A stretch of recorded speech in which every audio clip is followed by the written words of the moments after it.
আসসালামু আলাইকুম ফেসবুক প্ল্যাটফর্মের প্রিয় ভাই ও বোনেরা, আল্লাহ তাআলার অশেষ রহমতে হয়তো আপনারা ভালো আছেন। আলহামদুলিল্লাহ, আমরাও আল্লাহ তাআলার অশেষ রহমতে ভালো আছি। ঈদের ছুটি শেষে আবার আমরা ঢাকার উদ্দেশ্যে চলে আসতেছিলাম। মাঝখানে যাত্রা বিরতিতে ফুড ভিলেজ রেস্টুরেন্টে দাঁড়াইলাম। কিছু করার নাই, আসতে আসতে দীর্ঘ জার্নিতে ক্ষুধা লাগছে, ওই জন্য আমরা খাওয়ার জন্য রেস্টুরেন্টে বসে এই যে কিছু মাংস অর্ডার করছিলাম, ভাত আর হচ্ছে ডাউল, পাতলা ডাল।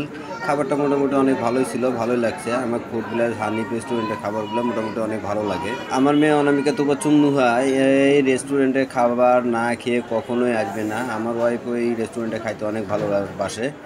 আমাকেও খিদে লাগে, আমিও খাই। প্রতিবারে আমরা রেস্টুরেন্টে যাওয়ার সময়ও খাবো, আসার সময়ও খাবো ইনশাল্লাহ। বিশেষ করে আমার মেয়ে অনামিকা তুবাচ্ছুম অনেক পছন্দ করে এখানকার খাবারটা। তবে দুঃখের বিষয় হচ্ছে একটা, সেটা হলো আমার কলেজ কিন্তু 15 তারিখে খোলা, আজকে 11 তারিখ। 11 তারিখে আমরা ঢাকাতে চলে আসলাম। কি জন্য চলে আসলাম সেটা আমি ডিটেলস আপনাদের বলতেছি। সেটা হচ্ছে ঈদের পরের দিন আমি টিকিট কাটার জন্য পীরগঞ্জে চলে গিয়েছিলাম। টিকিট কাউন্টারে যা দেখি 11 তারিখ ছাড়া কোনো তারিখের টিকিট নাই। 12, 13, 14 এইগুলাতে একটাও টিকিট ছিল না, কোনো সিট ছিল না।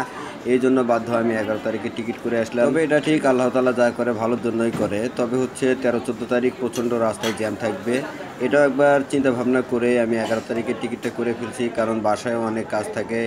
গ্রামের বাড়িতে অনেক দিন যা থাকলে বাসায় যে সাভারে বাসা আছে, বাসাটা একটু অপরিষ্কার হয়ে থাকে। বাসাটা গোছালো, অনেক জিনিসপাতি গ্রাম থেকে নিয়ে আসি, এইগুলো মানে ভালো করে রাখা অনেক কাজে করতে হয়। এই জন্য আমরা তাড়াতাড়ি চলে আসলাম। তারপর আবার একটা রেস্টের বিষয় আছে। রেস্ট বলতে হচ্ছে গ্রামে গেলে অনেক ধরনের কাজও করা লাগে, যেভাবে কুরবানি ঈদ গেল, গরুর মাংস কাটাকাটি, তারপরে আত্মীয় স্বজনের বাড়ি বেড়া, চারপাশে মনে করেন হুলস্থুর ব্যাপার একটা। যাই হোক প্রিয় বন্ধুরা, অনেক চিন্তা ভাবনা করে আমি 11 তারিখে টিকিটটা করে ফেলছিলাম এবং চলেও আসলাম ঢাকায়। আসে বাসায় বসে আমি কিন্তু এই ভিডিওতে ভয়েস দিচ্ছিলাম। তবে আমাদের যে রেস্টুরেন্টেতে খাওয়া দাওয়া করছিলাম, এটা হচ্ছে ফুড ভিলেজ রেস্টুরেন্ট। আপনারা যারা উত্তরবঙ্গে যাতায়াত করেন তারা অবশ্যই চেনেন এই রেস্টুরেন্টটা, অনেক ভালো এবং মানসম্মত। এখানকার খাবারগুলো অনেক ভালো। যাই হোক, আমরা খাওয়া দাওয়া করে যে গাড়িতে আসছিলাম সেই গাড়িটা হচ্ছে শ্যামলী পরিবহনের একটা গাড়ি, অনেক ভালো গাড়ি। আমি, হানিফ, নাবিল, এসআর, শ্যামলী এগুলোতে বেশিরভাগ যাতায়াত করে। বাড়িতে গেলে কখনোই মানে লোকাল গাড়িতে একদমই টোটালে যাব না। আপনারা হয়তো বা বুঝতে পারছেন যে এত তাড়াতাড়ি কী কারণে আসলাম। আসলে একমাত্র এই কয়টা গাড়িতে সিট না থাকার কারণেই আমি কিন্তু আগেভাগে চলে আসলাম ঢাকাতে। আর যারা লোকাল গাড়িতে যাতায়াত করে ওরা যেদিন খুশি ওই দিনে আসতে পারবে। আর দ্বিতীয়ত বিষয়টা হচ্ছে ঈদের 1-2 দিন আগে এবং ছুটির যেদিন শেষ হবে তার 1-2 দিন আগে রাস্তায় প্রচুর জ্যাম থাকে। এই জন্য স্ত্রী সন্তানদের নিয়ে এত জ্যামের মধ্যে কষ্ট করে যাতায়াত না করাই ভালো। ওই জন্য আপনারা যে সময়টা ফ্রি থাকে, রাস্তা ফ্রি থাকে, এই সময় যাতায়াত করবেন। অবশ্যই আপনাদেরকেও ভালো লাগবে। কখনোই এই জ্যামের মধ্যে, যানজটের মধ্যে আপনারা বাসায় যাবেন না, একটু আগেভাগে যাবেন, আগেভাগে চলে আসবেন।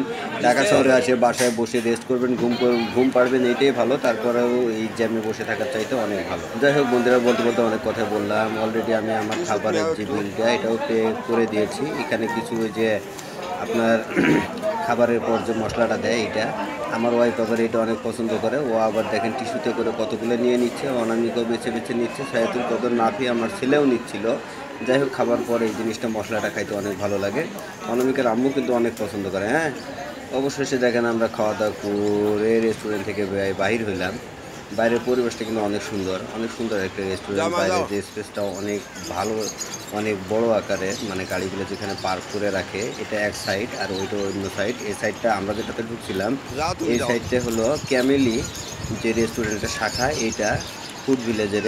এই সাইডটা অবশ্যই এসি করা, আর হচ্ছে ওই দিকটা ওটা হলো নর্মাল। যাই হোক, আপনারা দেখলেন রেস্টুরেন্টটা। এখন ওর আম্মু সাইদুল কদর আল নাফি এবং অনামিকা তুবা চুন্নুহা গাড়িতে উঠতেছিল। আমরা এখন এই গাড়িতে চড়ে আল্লাহ তাআলার অশেষ রহমতে আমরা ঢাকাতে পৌঁছে গিয়েছি। ভিডিওটি যদি আমার ভালো লাগে প্রিয় বন্ধুরা, লাইক, কমেন্ট, শেয়ার এবং ভালোবাসা দিয়ে পাশেই থাকবেন। ফেসবুক প্ল্যাটফর্মে একে অপরকে বেশি বেশি করে ভালোবাসা দিয়ে ভালোবাসা মানুষগুলো বৃদ্ধি করে পেজটা বড় করবেন। সকলের প্রতি শুভকামনা রইল। ভালো থাকবেন। আসসালামু আলাইকুম।